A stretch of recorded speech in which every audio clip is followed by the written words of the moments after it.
গত ৫ আগস্ট শেখ হাসিনা দেশ ত্যাগের পরপর বিদেশের মাটিতে পাড়ি জমান একে একে বড় বড় নেতারা। এর মধ্যে যারা যেতে পারেননি তারা অধিকাংশই বিএনপির ছত্রছায়ায় গা ঢাকা দিয়ে আছেন বলে অভিযোগ নানা মহলের। এই অভিযোগ আরও জোরদার হলো অ্যাডভোকেট নিপুণ রায় চৌধুরীর একটি ঘটনায়।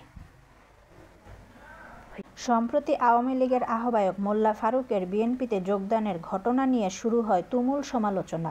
তবে পরিস্থিতি আরও খারাপের দিকে যায় যখন বিএনপির নির্বাহী কমিটির সদস্য এবং ঢাকা জেলার বিএনপির সাধারণ সম্পাদক অ্যাডভোকেট নিপুণ রায় চৌধুরীর সাথে মোল্লা ফারুকের সখ্যতার বিষয়টি সকলের সামনে আসে। এমন ঘটনায় উত্তেজিত হয়ে যায় কেরানীগঞ্জ বিএনপি নেতাকর্মীরা।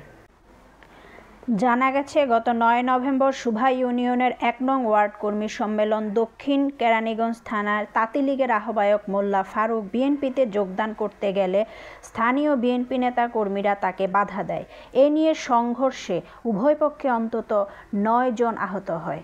মোল্লা ফারুককে বিএনপিতে যোগদানে বাধা দিলে ক্ষিপ্ত হন বিএনপি নেত্রী নিপুণ রায়। এরপর মোল্লা ফারুকের অফিসে গিয়ে তিনি নেতাকর্মীদের উদ্দেশ্যে বলেন,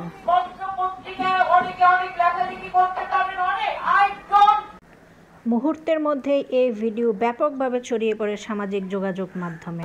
এবং এই নিয়ে যদি কথা বলতে চাই তাহলে নিপুণ রায় চৌধুরী বলেন,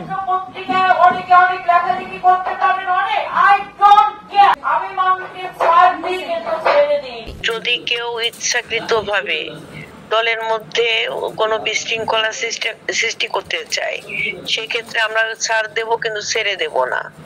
ঠিক আছে? এবং আওয়ামী লীগের যারা যে সকল নেতৃবৃন্দরা আগে বিএনপির সাথে ছিল, পরবর্তীতে আওয়ামী লীগের সাথে চাপ সৃষ্টি করে তাদেরকে নিয়ে যাওয়া হয়েছে, যারা আসতে চায় আসুক, সমস্যা নাই, কাজ করবে, কাজ করে তারপরে তারা করবে, কাজের মাধ্যমে তাদের অবস্থান তৈরি হবে। এখন পত্র পত্রিকা সাংবাদিক যদি না বুঝে না জেনে একটা কিছু লেখে, এটা নিয়ে তো আমার মাথা ব্যথা করার কোনো কারণ নাই।